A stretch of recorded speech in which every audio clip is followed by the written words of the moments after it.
Well, hello, everybody, and we welcome you to this edition of News You Can Use. I'm your host, Thera Martin, and I'm glad to be here at LaSalle TV.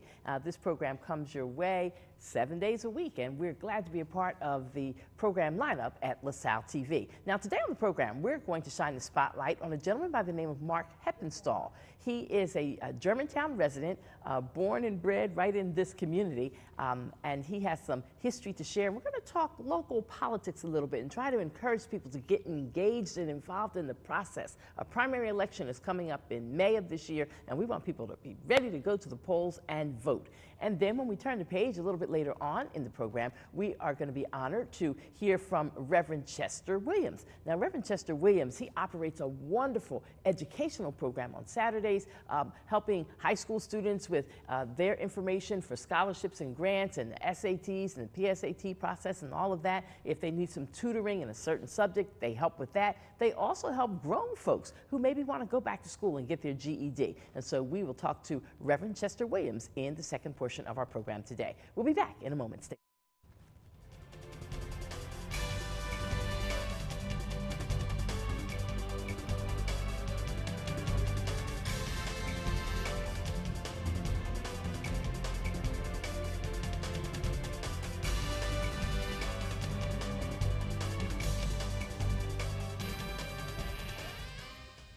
And here we go. We're glad to be with you on LaSalle TV. This program is called News You Can Use. I'm your host, Thera Martin. And if you just turned your television set on, let me tell you, we're getting ready to have some stimulating conversation with Mr. Marcus Heppenstall, and he is a friend of mine. He's also someone very knowledgeable about the political process and a grassroots community activist, someone that I've seen at meetings over the years in Germantown. When somebody needs to speak up and speak out and say something about an issue, you can depend on Marcus Heppenstall to be that one. So thank you for being on the show. Thank you very much for having me. It's an honor to be on your show. I really appreciate it, especially with the guests that you have coming on next. I'm glad to be on the same program, but I'm also glad to be talking about what's going on in the upcoming election. Okay, so this is an election cycle when we will be voting for state representatives and for state senators in the even number districts.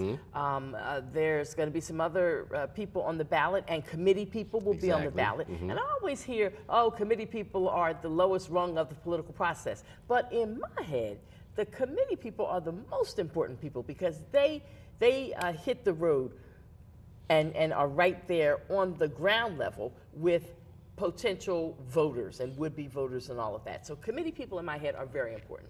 So with what I'm thinking, committee people is the start. Why I am committed to running at this particular point is because of the fact that I'm tired of hearing the problems that we talk about every day and not being able to do anything about it. In my particular neighborhood of Germantown, we've seen no progress in the last 20 years. And we've seen the same leaders, we've seen the same cycle go through, and I've seen the same complaints come across my Facebook page, telephones, conversations that I have even before I came here. But one of the things that I've decided to do is to get involved. You have to be a part of the change. You have to do something. And even if it's as small as a block captain, you know, just to be in charge of where you stand. That's local politics. Yeah. You know, that's the most important place where you can make a difference.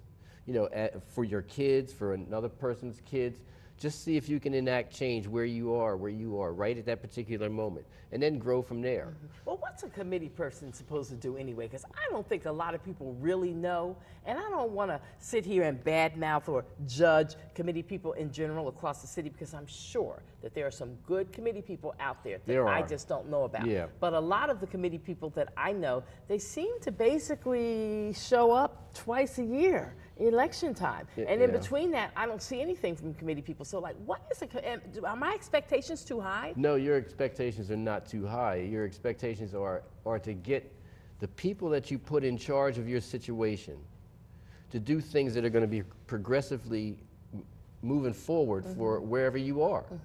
So, if that's not happening, and even if we go to a national scale, when you have those kind of situations, you have to do something in order to be able to change it. And on a national scale, I'll just use the level of kids being able to take control of this gun situation. Yes. In a minute, they're going to be 18. They're not going to forget. Right. That's the hot item now. Right. You know, those are the new sneakers because of the fact that kids are dying. These kids will not forget. So on a smaller grassroots level from where I come from, it's most important for you to be in charge of what happens to you. You don't want to find out about things and then have to fight about them. That's like getting fired from a job and you want to try to sue your employee instead of going about looking for another job. So the thing is when you find these problems that are sitting in where you are, then there's got to be a solution. The more minds that you have on that solution, the better ideas you can come up with. So one of the things the reasons why I have joined in the political process is because it's a fact of uniting the clans. Germantown has 15 recognized neighborhood organizations, and I'm not counting the 501c3s.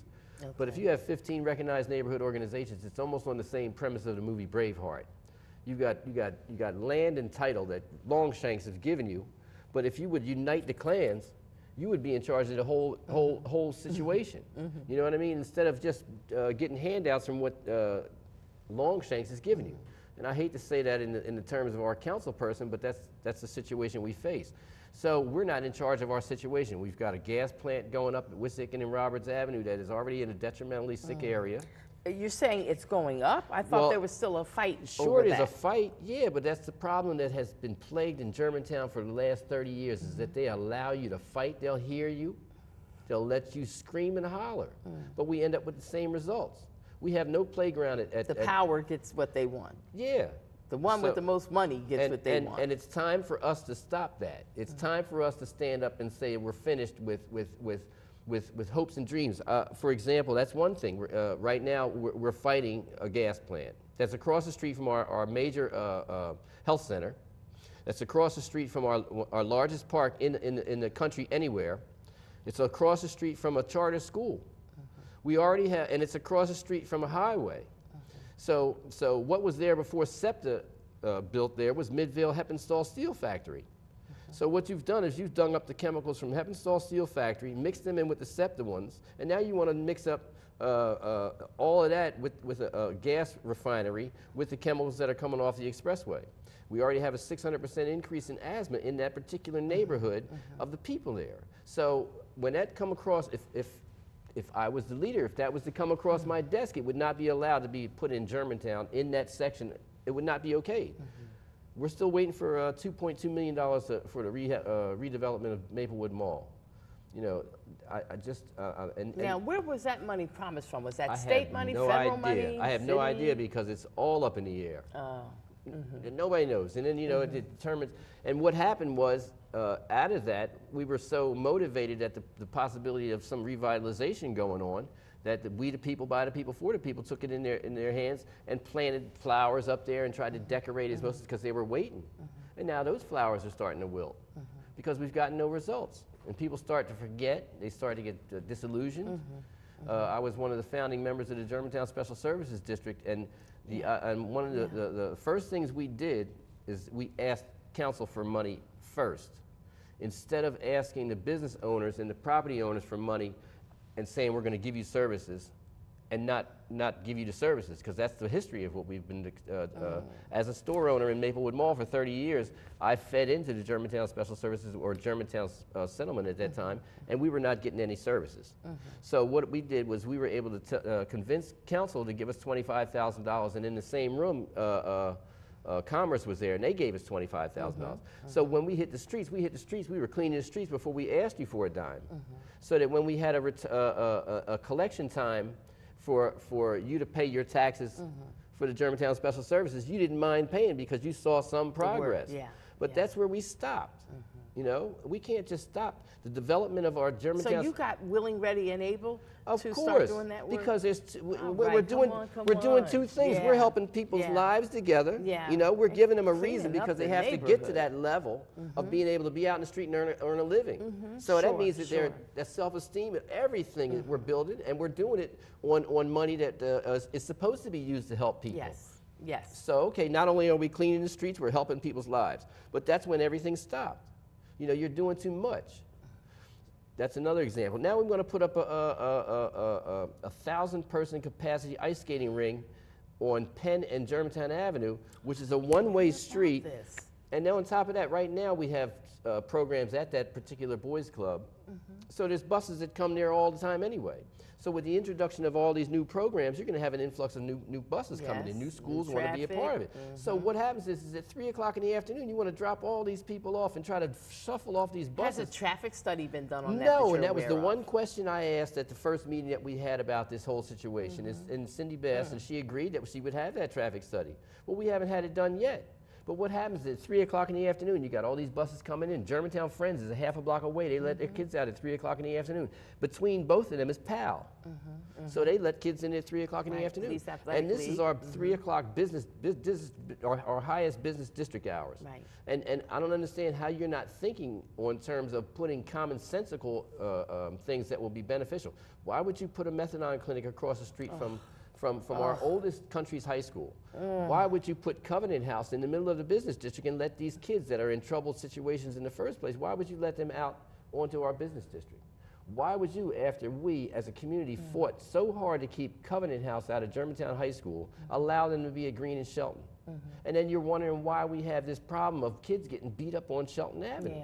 Why would you have that? And some of the things that you're bringing up right now span over more than 8 years. So the responsibility falls not just on one or two names, perhaps it falls on several. But the only thing I think about is, okay, there's a solution to it. So in those 8 years that have gone by, you've had to think about the results of what has happened and what can we do to stop it, to stem it. And you have to go back at least 8 to 10 years to see what the causation is in order to be able to see what the problem is in order to solve it. Okay, all right. We are quickly running out of time. Oh, I'm so sorry. I know, right? But what I want to say to you is to please, in your own words, encourage people to participate in the political process, not just for May of 2018, the primary election, but come November and every year, twice a year, grown folks are supposed to vote. Listen, you're giving me goose pimples because of the fact that you've asked me that question. Here it is a situation where a lot of times when you vote, you're handed a piece of paper with somebody's name on it. And you probably don't recognize 3 of the names, but you'll vote for the one you know. You have to find out who you're voting for beforehand.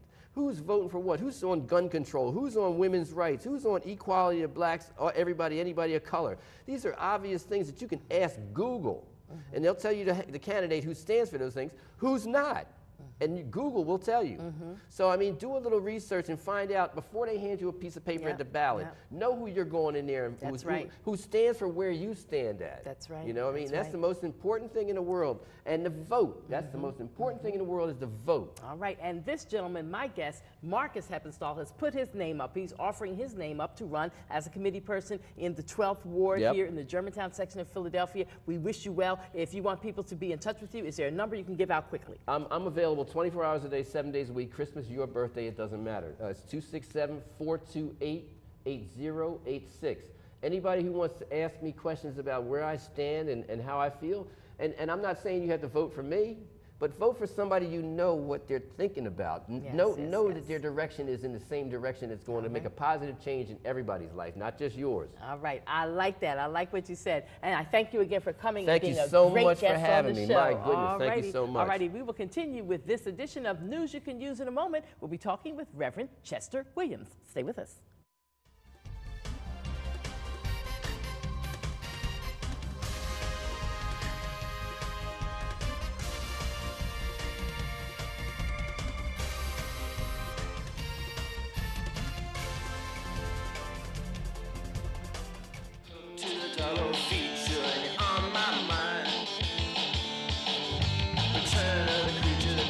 From the subway line, you always keep them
It's the small things that make a big difference.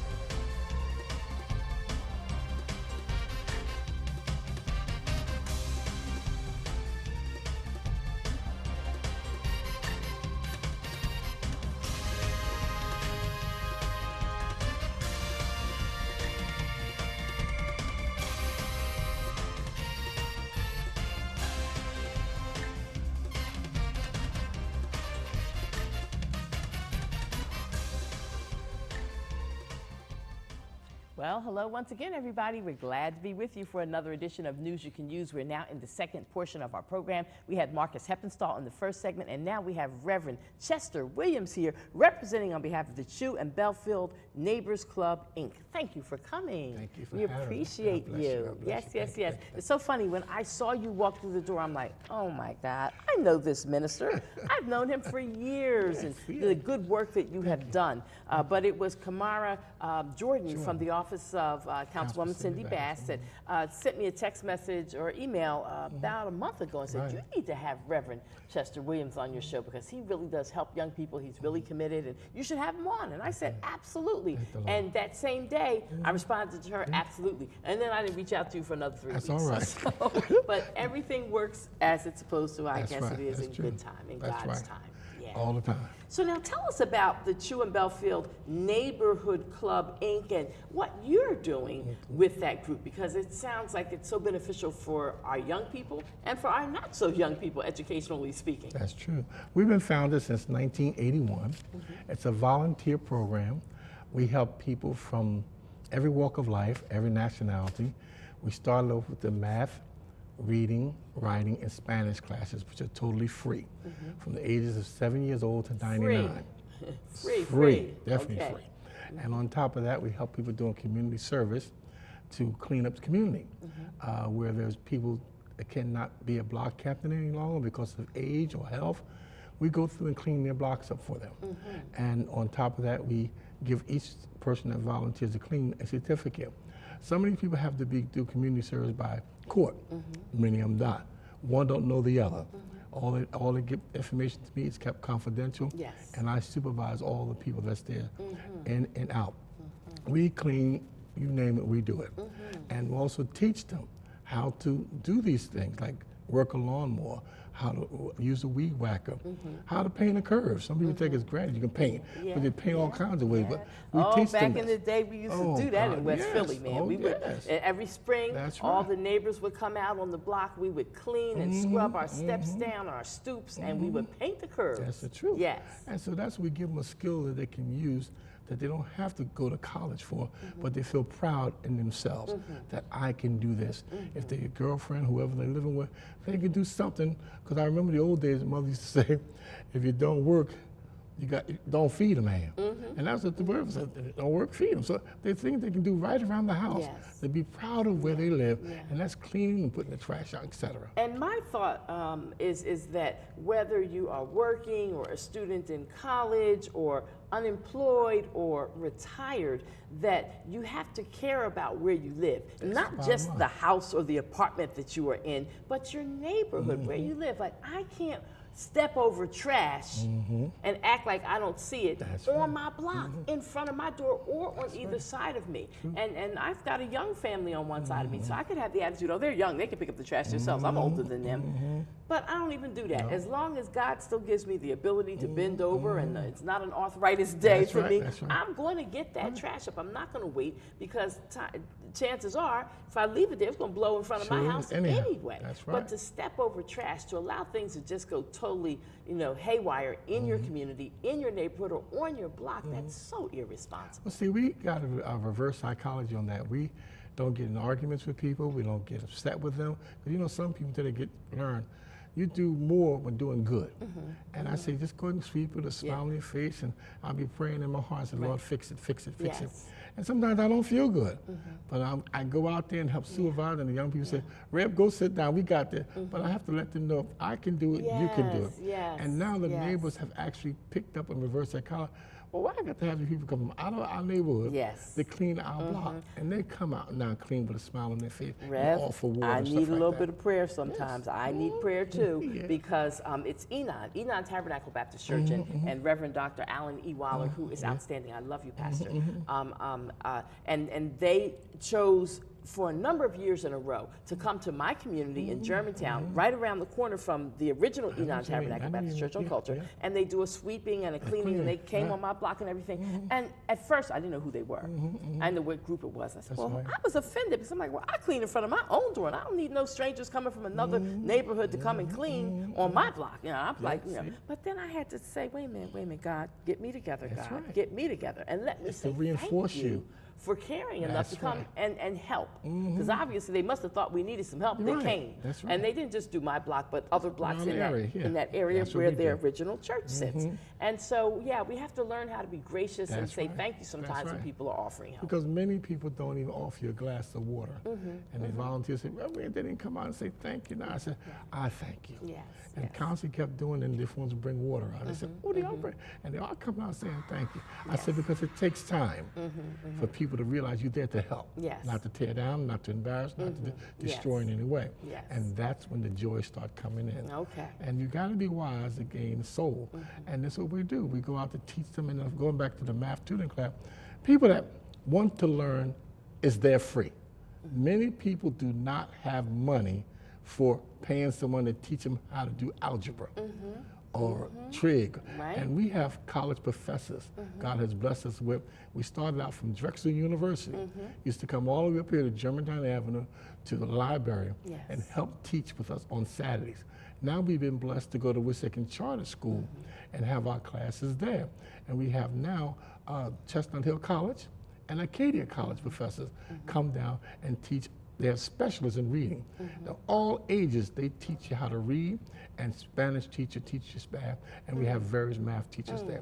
So God is blessing, but my biggest dilemma, you heard saying, I came to my own and received me not? Yes. That's the dilemma we have in Germantown. It's like they have a proudness that we don't need this, but I know their mind and their heart. And they don't want to step off that high level and say, child, you're going to get that tutoring. They're waiting till the session's all over. And then call me, Reverend Williams, you got the man, my child, grandchild, child. Right. I said, baby, these are volunteers. I can't keep them all year. And that's what we need to turn around, get them to look at their grandchild's report card now.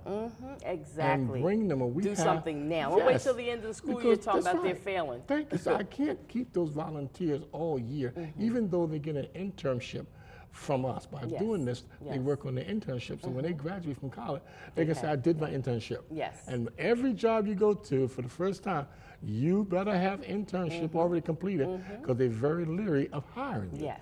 And now more people are catching on to that, and it's been a blessing. But now we say, let's get on the bandwagon and let Emlyn, Roosevelt, Martin Luther King High, come on bandwagon and get this education Yes. while it's free. Absolutely. And it's for all age groups. So you operate, what, September through April or Say May? from October all the way to May. Okay. Every Saturday from 10 a.m. to 12 noon. If somebody's out there retired and know how to teach math, come on board. Okay. Because like I say, this is for all of us to benefit. I just want to go back to one issue right quick about the cleaning issue. The Chew in Belfield was the first community program that cleaned up Vernon Park. Oh, okay. We were the first ones. Okay. The volunteers of Chew in Belfield helped Vernon Park clean up their park. Our We Vernon go Park that's at right there, Germantown and Germantown. Green? Oh, We were okay. the So you first all one come to over that motivate. far. I'm getting, We I mean, a go wherever. visual on the scope of area. We even went down to the art museum. Oh, In okay. back of where the art museum's at, I forget what it's called now. We're the first one to help clean, not the first, we were one of the biggest groups that came down. And all I asked them to do is feed my people. And they put a big spread out. And I just thank God for them, because they stepped up and they shared the logo. We put that on a certificate with our logo. And the young people, all ages, were so happy. Yes, So I say, these are the things you have to reward the young people, because one young man, I say one because he really was very strange. He learned all the things that I could teach him about grooming and taking care of equipment and getting it ready to operate and how to operate it. He was from Montgomery County. And he got out of the program, went back home, and couldn't linger. Do you know what God stirred him up to do? he started his own business in landscaping from what we taught him. He got married, Beautiful. had his first child, bought a big truck, and his wife said, "You the preacher he been talking about?" Oh, she said, "He don't even walk back on that back road no more Yeah. that he used to." I said, "Nobody but God." He said, "I wanted you to Nobody meet but the God. preacher that encouraged me to do where I'm at today." And I said, that was my reward right there. Yes, Because I think back what yes, Jesus said, out of yes. all that he did good, and I don't compare myself to Jesus, one came back and said, "Thank you." And I was so grateful, brought tears to my eye. He Yes. said, "Here's our newborn baby. Look at the truck rev." He said, and she said, "You know, he got about 8 guys working under him." I said, "God is Beautiful. good." What a blessing. So I say that to encourage the other young men and women.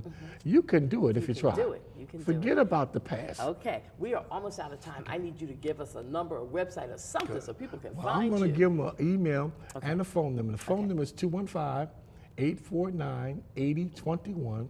And they can't forget the email. It's Jesus4620032004 @yahoo.com. All right, say the phone number again. 215-849-8021. Oh, you are such a blessing. I thank you for coming today. Thank Thank you. you for sharing. Thank Thank you you. for helping the young people to get on track with their education, and not so young people too, because adults right. can come. That's Somebody right. who's desiring to have a That's GED right. and all that, That's they right. can come, right? Yes, yes, Okay. yes. Don't forget the name, Chu and Belfield Neighborhood Club, Inc. We want to thank Marcus Heppenstall for being on our first segment today, and for all of you for checking us out and joining us on this edition of News You Can Use. You can also check me out on radio at 96.1 FM, 900 AM, WURD. We're there Mondays through Fridays, 6 a.m. to 7 a.m. Thera Martin. Thanks again for being with us, and remember that life is fragile. Handle it with prayer. Bye. Amen. God bless you. Thank you.